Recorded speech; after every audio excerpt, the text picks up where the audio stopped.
पारू या मालिकेच्या आजच्या भागात आपल्याला पाहायला मिळतंय की अहिल्या मारुतीला थांबवते आणि हरीशबद्दल विषय काढते. अहिल्या म्हणते हरीश चांगला मुलगा आहे आणि आदित्य पण बोलतो हो मामा किती साधा मुलगा आहे, त्याचं बालपण कसं गेलं आहे या सगळ्याबद्दल ती मारुतीला माहिती देत असते. हे पारूला अजिबात आवडत नाही. अहिल्या म्हणते पारूसाठी हरीश चांगला मुलगा आहे, तू जरा विचार कर आणि मला सांग. मारुती म्हणतो मी काय विचार करायचा, मी विचार केला होता तेव्हा स्वतःहून स्थळ आणलं होतं तेव्हा काय झालं हे तुम्हाला माहीतच आहे, म्हणून मी आता काय निर्णय नाही घेणार मॅडम. अहिल्या म्हणते तू आता घरी जा, पारूची समजूत काढ, तिची हरकत नसेल लग्न करायची, तिला नसेल लग्न करायचं तर आपण हा विषय सोडून देऊ. पारू आणि गणी आधीच निघून गेलेले असतात. त्यानंतर मारुतीही जातो, अहिल्याही निघून जाते. सगळे आपापल्या ऑफिसच्या कामाला लागतात. दामिनी तेवढ्यात बॅग घेऊन तिथे येते. प्रीतम तिच्यावर हसत असतो. तो बोलतो काकू तुला बॅग उचलत नसेल ना, हळूहळू उचलून घेऊन जा. दिशा तिच्याकडे बघते आणि बोलते ही इडियट खरंच घर सोडून चालली आहे की काय. जाऊ दे, कोणाला फरक पडतोय, तसं पण ही डोकेदुखी आहे नुसती. दिशा पुन्हा आपल्या कामाला लागते. दामिनी बॅग घेऊन खाली येते. तिला वाटतं आपल्याला अडवतील पण कोण लक्षच देत नाही. दामिनी दारापर्यंत येते आणि बोलते दादासाहेब तुम्ही मला आजपर्यंत खूप सांभाळून घेतलं, पण काय करायचं आता आज अशी वेळ आली आहे की मला घर सोडून जावं लागतंय. त्यानंतर ती दिशाला म्हणते आता तुलाच दादा वहिनीची काळजी घ्यायची आहे. जसं मी कधी कोणाला कमी पडू दिलंच नाही तसंच तुला ही काळजी घ्यायची आहे. सगळी जबाबदारी तुझ्यावर आहे. आणि दामिनी बाहेर पडते. तिला वाटतं कोणीतरी मला थांबवेल पण कुणी थांबवतच नाही, कोण लक्षच देत नाही. आपापल्या कामात सगळे व्यस्त असतात. दामिनी पुढे जाऊन बोलते प्लीज प्लीज मला कोणीच थांबवू नका, मला नाही थांबायचं आता इथे, मला कुणीच थांबवू नका.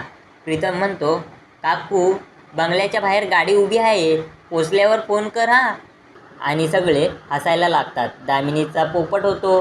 दामिनी पुढे जाते. इतक्यात मोहन तिला आवाज देतो आणि बोलतो दामिनी दामिनी. दामिनी मनातच म्हणते नवरा असावा तर असा आपल्या मुठीतला. आता नवऱ्याने वेळ मारून दिली आहे ना, आता मी इथेच थांबते. पण मोहन दामिनीला रेल्वेचं तिकीट देतो आणि बोलतो ही घे तुझी तिकीट. सगळेजण पुन्हा हसायला लागतात. दामिनी मनामध्ये विचार करते सगळ्यांना घाई झाली आहे मला हाकलायची, जर मी गेले तर दिशा या बंगल्यावर राज्य करेल, मग मला इथे येताच येणार नाही. इथला सगळा आराम पैसा राज्य सगळं तीच घेईल, मला काहीच मिळणार नाही. दामिनीच्या डोक्यात आयडिया येते. ती लगेच अहिल्याच्या पायाजवळ जाऊन पाया पडते. वहिनी तुम्ही मनातून मला हाक मारली आणि माझ्या मनापर्यंत पोचली, तुमचं मन किती मोठं आहे हो, तुम्हाला किती वाईट वाटतंय हे मला दिसतंय, मला माझ्या चुकीची जाणीव होते. आणि दामिनी हातातलं तिकीट फाडून टाकते. सगळेजण तिच्यावर हसायला लागतात. अहिल्या तिकीट बघते. दामिनी म्हणते मी क्लीन करते. दिशा म्हणते काय नौटंकी आहे ही, कसली नाटक करते.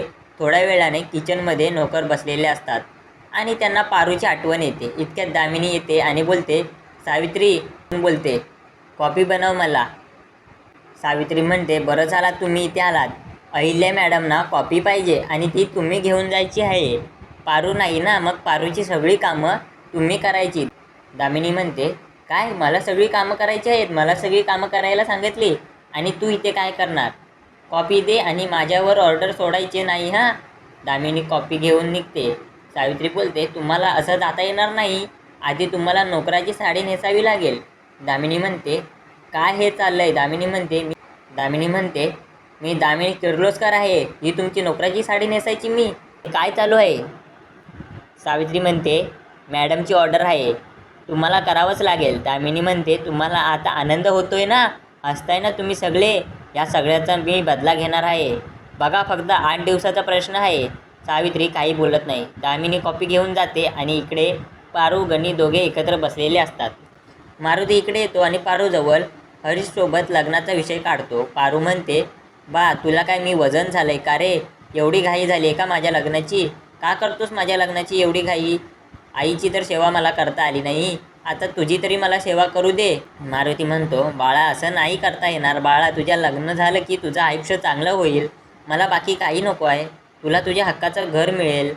पारू म्हणते हे पण माझ्या हक्काचंच घर आहे ना, मी तुला आणि गणीला सोडून नाही जाणार.